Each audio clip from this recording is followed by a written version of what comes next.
I am reading How to Think Like Leonardo da Vinci, 7 Steps to Genius Every Day by Michael J. Gelb.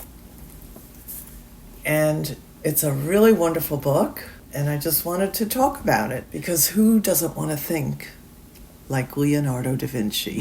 So from the outset, this book gives you a really good idea of the magnitude of Leonardo da Vinci's genius. The first sentence in the introduction sets the tone. At least it did for me. Although it is hard to overstate Leonardo da Vinci's brilliance, recent scientific research reveals that you probably underestimate your own capabilities. When I first read that sentence, I wondered how many times in my life I had underestimated myself. At the end of almost every chapter, there are questions and exercises and things to contemplate.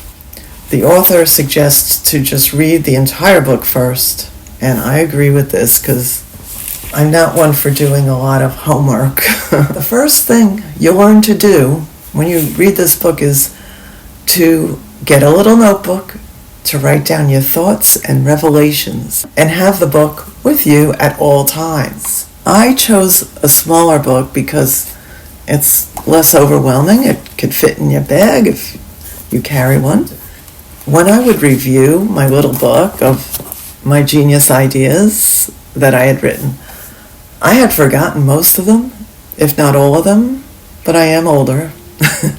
But it proves that taking notes and carrying a notebook around is a great idea, and I highly recommend it. Leonardo da Vinci is very famous for having notes not in order either, which a lot of historians found very frustrating. I forgot to mention that Leonardo da Vinci wrote backward, so the only way to read it would be to hold it to a mirror, or I guess feed it into a computer these days. However, he lived in the Renaissance, so perhaps some of his work could have been viewed as heresy, or he was trying to camouflage it better in case somebody walked into his studio and couldn't read it. I don't know, but it's fascinating. It's another part of Leonardo da Vinci that is just so different and amazing. As I began reading this book, my mind began to expand. I started asking more questions, noticing patterns, not only in nature, in life, but also in myself. And so this book really broadens your perspective, and I think you'll find it interesting. So I'd like to start by reading the 7 principles, or 7 steps to genius, every day, to give you an idea of what this book is about. All right? For some reason, the author chose to write certain words throughout the book in Italian words. So it threw me off a little bit, threw me off kilter, but I got used to it. You'll get used to it if you read it. And maybe it's there to give us the flavor of Italy, where, of course, Leonardo da Vinci was from. So I will spare you my version of Italian and just say it in English. The first step is curiosity. An insatiable, curious approach to life and an unrelenting quest for continuous learning. Leonardo's curiosity extended way beyond art. He dissected animals and human cadavers to learn how to draw muscles and organs and bones. He designed military weapons, created machines. Leonardo was also a mathematician, an architect, a sculptor, an engineer, and scientist. I got the feeling that he saw the world as a playground, in a sense, for his imagination and his, of course, great intellect. I actually had the idea that Leonardo was otherworldly.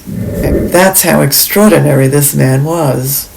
Okay, number 2, demonstration. A commitment to test knowledge through experience, persistence, and willingness to learn from mistakes. He felt that experiential learning was the best way to learn. And he said obstacles do not bend him, and every obstacle is destroyed through rigor. Not rigor mortis, no, rigor. In other words, rigor is persistence, and mistakes should not matter. That's how you learn. And so that was his philosophy. So he made a lot of colossal mistakes. One example the author talks about is he created a conveyor system for a restaurant. I mean, again, ahead of his time, right? But the system failed and a fire broke out.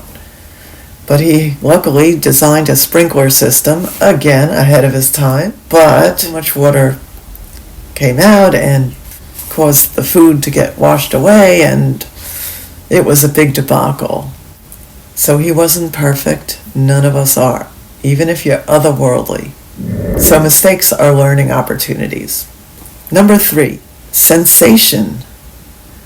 The continual refinement of the senses, especially sight, as the means to enliven experiences. Leonardo believed that the secrets of demonstration revealed through the senses, especially sight. He believed that the eye encompassed the beauty of the whole world. Leonardo reflected, sadly, that the average human looks without seeing, listens without hearing, touches without feeling, eats without tasting, moves without physical awareness, and inhales without awareness of odor or fragrance, and talks without thinking. Okay, that last one, that sure rings a bell for our times today. Talking without thinking. So learning to think with our senses was a fun thing, because the more I practiced my sensations, touch, sight, hearing, smell, I began to see the world around me in a different way. Just the other day I was watching TV. I picked up my glass of water and noticed how cold the glass was. I mean, just like that. I didn't even have to think about it, because once you start thinking like a genius, things come to you. Okay, number 4, fumato, literally going up in smoke, a willingness to embrace ambiguity, paradox, and uncertainty. So I really liked this one, because I didn't fully understand a lot of it, but I had the willingness to embrace my perplexity. And that is what he means by willingness, a willingness to embrace uncertainty. That's another thing to ponder. Uncertainty, we're not comfortable with that. The author said that keeping your mind open in the face of uncertainty is the single most powerful secret of unleashing your creative potential. Many of us overlook the importance of keeping an open mind to uncertainty. We sometimes prefer to stay in our fearful space, even if we're paralyzed in it. We prefer uncertainty in fear sometimes because it's safe there. And that's a great example of a paradox. It's safe there, but it's not the best place to stay. I realized there are different dimensions to uncertainty, like many layers. Like being on a raft in a rough flowing river and tossed around. And instead of being terrified and holding on for dear life, you're calmly sitting in the raft floating down the river. You're not judging it. You're not fearful of the outcome because you don't know the outcome. So instead you're observing it, like stepping outside yourself. A motto. Embracing uncertainty is not resignation, but it allows you to see beyond, like the foothold for the next step in thinking or the creative process, a foothold. And perhaps that's the secret. In the book, art critics define fumato as the hazy, mysterious quality of Leonardo's paintings and the painstaking application of translucent paint so thin as to be weightless or smoky. Michael Gelb said that fumato is a marvelous metaphor, and I agree, for Leonardo da Vinci, because it's how he built on his knowledge with layers. He was able to grasp the complexity beneath the surface. Like a pebble to a geologist, it's a treasure trove of information about Earth's history. Leonardo was fascinated by knots. Why the fascination with knots? So I looked up examples of that in the library archives, and I wish the author had included these pictures because they're amazing, as you can see. And after further research, because again, I didn't quite understand the connection between knots and paradox. So basically, the simple loops of knots create complex patterns. But the knots also show how everything in the universe connects. The knots he saw formed in water as well, or in even human anatomy. I mean, imagine that. He connected the knots to everything in the universe. The author uses the painting of St. John the Baptist as a paradox. As you can see, the figure is ambiguous, and it has multiple meanings. It's a portrait of a man or a woman. I couldn't tell, so it was ambiguous. And the paradox is the painting describes an unsettling yet captivating imagery. To me, it was haunting. Like that smile, it's like the Mona Lisa. You really don't know what he's thinking, or she. He knows something we don't, right? Is he taunting us? Is he laughing at us? Or would he like us to know what it is? Number 5, art and science. Art and science, the development of the balance between science and art, logic and imagination, whole brain thinking.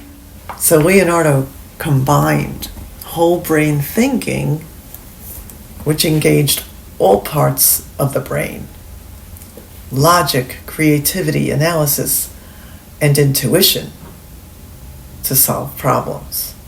By using the full spectrum of thinking, we can see things from different angles. So I'm going to read out of the book. For Leonardo, art and science were indivisible.